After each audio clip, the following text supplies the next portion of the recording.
pensé que una simple excursión con amigos se convertiría en la peor experiencia de mi vida. Me llamo David y todo empezó cuando uno de mis colegas, Carlos, nos habló de un pozo abandonado en las afueras de nuestro pueblo. Según decían, era un lugar al que nadie debía acercarse, una especie de maldición local. Yo, como buen escéptico, pensé que era solo una historia para asustar a los más jóvenes. Pero cuando Carlos insistió en ir a explorar, decidí acompañarlo. Era un día gris, con el cielo encapotado, y el aire olía a humedad y tierra mojada. Llegamos al borde del bosque donde se escondía el pozo. La maleza había crecido mucho, y el terreno parecía abandonado hace años. Allí, entre la vegetación, apareció ese agujero negro, un pozo de piedra antigua, cubierto parcialmente por una vieja tapa de hierro oxidado. Había algo inquietante en ese lugar. No solo la leyenda, sino el silencio que reinaba a nuestro alrededor, roto solo por el crujir de las hojas bajo nuestros pies. Carlos nos contó que varios animales habían desaparecido cerca del pozo y que algunos aldeanos evitaban esa zona porque juraban escuchar voces y ver luces extrañas por las noches. Yo sentí un escalofrío, pero también una mezcla de adrenalina y curiosidad.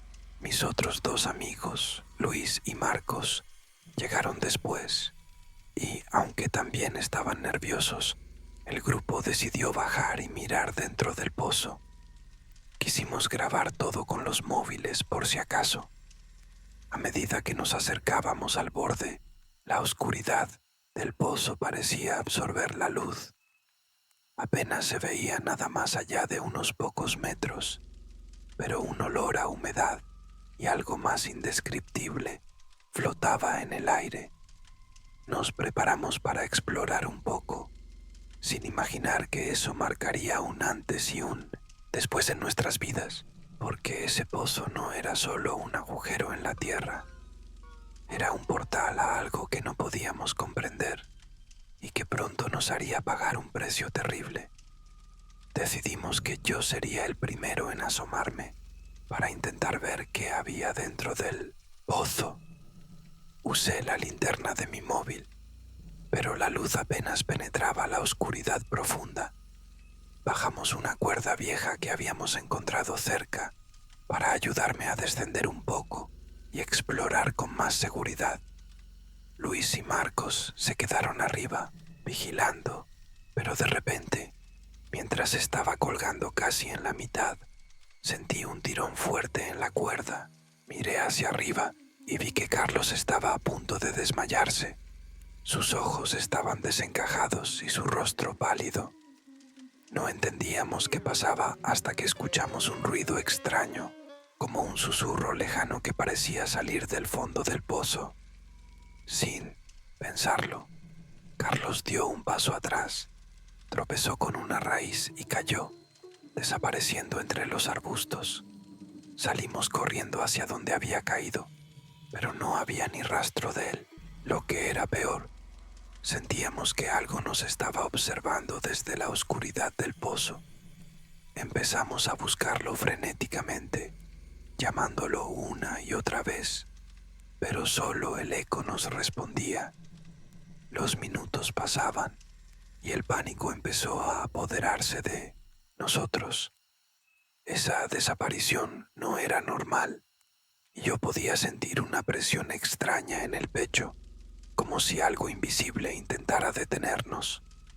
Fue entonces cuando notamos que la tapa del pozo, que habíamos dejado abierta para explorarlo, había desaparecido también, como si alguien o algo la hubiera cerrado o se la hubiera llevado. Después de la desaparición de Carlos, todo cambió. La adrenalina y el miedo se mezclaban en cada latido de mi corazón. Luis y Marcos insistían en que debíamos irnos, pero había algo dentro de mí que me obligaba a quedarme y entender qué había pasado. Mientras intentábamos encontrar alguna pista, sentí una presencia. No era algo que pudiera ver, pero supe que nos observaba, acechaba. El aire se volvió más frío, helado, como si el tiempo mismo se detuviera a nuestro alrededor.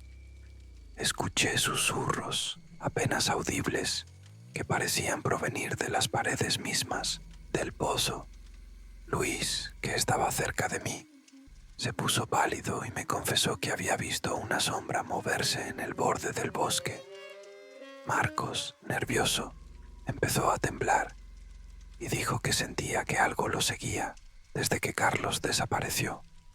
Intentamos mantener la calma, pero cada paso que dábamos hacia el coche parecía más pesado, como si la oscuridad quisiera atraparnos. Miré hacia el pozo y pude jurar que en su interior algo brillaba con una luz tenue, como si ojos invisibles nos estuvieran vigilando. Esa noche, ya en casa, el miedo no me dejó dormir. Soñaba con el pozo, con Carlos pidiendo ayuda desde lo más profundo y con aquella sombra que parecía no tener intención de dejarnos escapar. Al amanecer, decidimos que no podíamos quedarnos más tiempo cerca del pozo maldito. La sensación de peligro era insoportable y sabíamos que teníamos que hacer algo para evitar que alguien más sufriera lo mismo.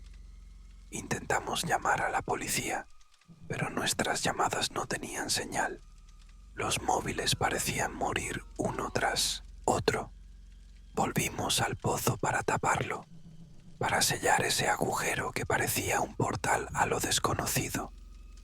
Buscamos piedras, ramas, cualquier cosa que pudiera cubrirlo y hacerlo inaccesible. Mientras lo hacíamos, sentí que algo me rozaba la pierna, pero cuando miré no había nada. Marcos y Luis también comentaron haber sentido cosas extrañas, como si algo invisible estuviera tratando de impedirnos cerrar ese maldito lugar. Con mucho esfuerzo logramos cerrar el pozo lo mejor posible, pero la sensación de que no estábamos solos no desapareció. Al alejarnos, sentí que una mirada invisible nos seguía, como si ese lugar hubiera marcado nuestras vidas para siempre. Esa fue la última vez que estuvimos allí. Pero la historia no terminó con el pozo cerrado. Aunque dejamos el pozo atrás, pronto me di cuenta de que no podía dejarlo realmente. Las pesadillas comenzaron casi de inmediato. Sueños donde la oscuridad del pozo me envolvía y la voz de Carlos me llamaba desde lo profundo, débil pero desesperada. Durante el día sentía una presencia constante, como una sombra que se movía justo fuera de mi campo de visión. Las luces de mi casa parpadeaban sin razón y objetos se desplazaban solos, pequeños pero inquietantes indicios de que algo me había seguido a casa. Intenté contarle a Luis y Marcos, pero ellos también tenían sus propias experiencias extrañas. Luis decía escuchar susurros cuando estaba solo, y Marcos sentía como si alguien respirara detrás de él.